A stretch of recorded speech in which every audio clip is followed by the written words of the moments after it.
ভিতৰ চৰাতটো আপোনাৰ বহুত দিনৰ পৰা এই চব চলি আছে।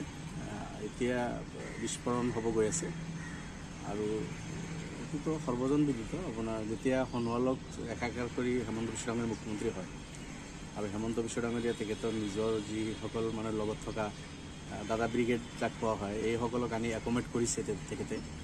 এতিয়া অশোক শৰ্মা RSSৰ পৰা আৰম্ভ কৰি পুৰণি বিজেপি তেখেতক ছাইড কৰি জয়ন্ত মল্লক তাতে একমেট কৰি তাতে MLA বনালে, মন্ত্ৰী বনালে। এইটো স্বাভাৱিক কথা, নিতান্তই স্বাভাৱিক কথা। এতিয়া মৃণাল শইকীয়া দেখিছে বহুত পুৰণি মানুহ বিজেপিৰ কাৰণে তেখেতে, তাতে আৰু বিস্মিতা গগৈ হেমন্ত গ্ৰুপৰ কংগ্ৰেছী এতিয়া বিস্মিতা গগৈ জইন কৰাইছে।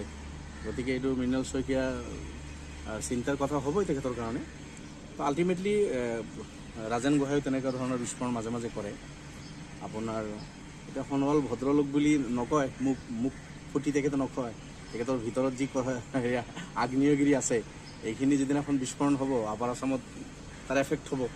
তো আল্টিমেটলি বিজেপিৰ ভিতৰ চৰাত ভাল নহয় আৰু এইটো সংঘাতটো নিতান্তই স্বাভাৱিক, নেচুৰেল কথা।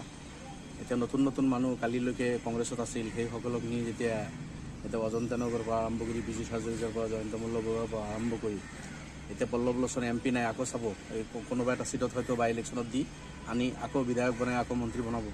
তো এই কথা বাৰ্তাবিলাক পুৰণি বিজেপিবিলাকক নিশ্চয় কাটিব আৰু তেখেতসকলে সেই কথা বাৰ্তাবিলাক প্ৰকাশ কৰা আৰম্ভ কৰিছে।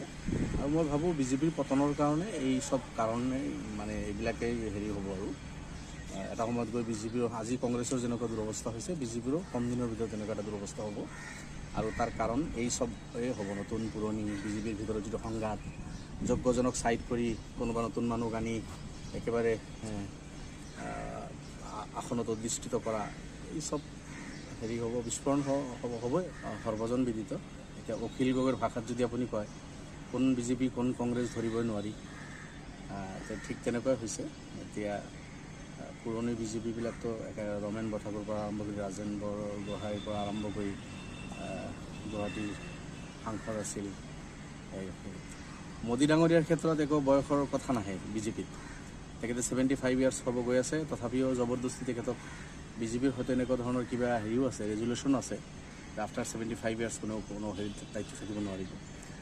সেইটো আৰু মোদী, অমিত শ্বাহ, হেমন্ত বিশ্ব এনেকুৱা 2-4জনৰ কাৰণে এক্সেপশ্যন হ'ব, বাকীবিলাকৰ কাৰণে এইটো আইন প্ৰযোজ্য তেখেতসকলক। আল্টিমেটলি গৈ বিজেপিত ভিতৰ চৰাত যিটো আপোনাৰ একনায়কত্ববাদ আৰু স্বৈৰাচাৰিতা আছে তাৰ কাৰণে বিস্ফোৰণ হোৱাটো স্বাভাৱিক আৰু হ'বই লাগে। বিজেপি ৰাষ্ট্ৰ আৰু ৰাজ্য চম্ভালিব পৰা নাই, মূল্যবৃদ্ধি সৰ্বসাধাৰণ ৰাইজক কঙা কৰিছে। কিন্তু এই হিন্দু মুছলমান, ইণ্ডিয়া পাকিস্তান এই চব কৰি মানুহক আপোনাৰ এটা বেষ্টনীৰ মাজত ৰাখি ভোট আদায় কৰি গাদীত বহিছে, কিন্তু মানুহৰতো সৰ্বসাধাৰণ ৰাইজৰতো বহুত ক্ষতি হৈ আছে। হ'ব, এইটো এটা সৰ্বভাৰতীয় পৰ্যায়ত বিজেপিৰ অৱস্থা ভাল নহয় আৰু সেইটো এটা কাৰণ হ'ব। আৰু দুৰ্দিনত বহুত ধৰণৰ সমস্যাই ক্ৰিয়েট হয়, সমস্যাটো আগৰ পৰাই আছে।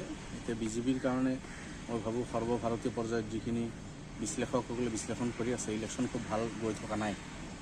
তেনেস্থলত আমাৰ অসম ৰাজ্যতো বিজেপিৰ ভিতৰত যি সংঘাত আছিল এইবিলাক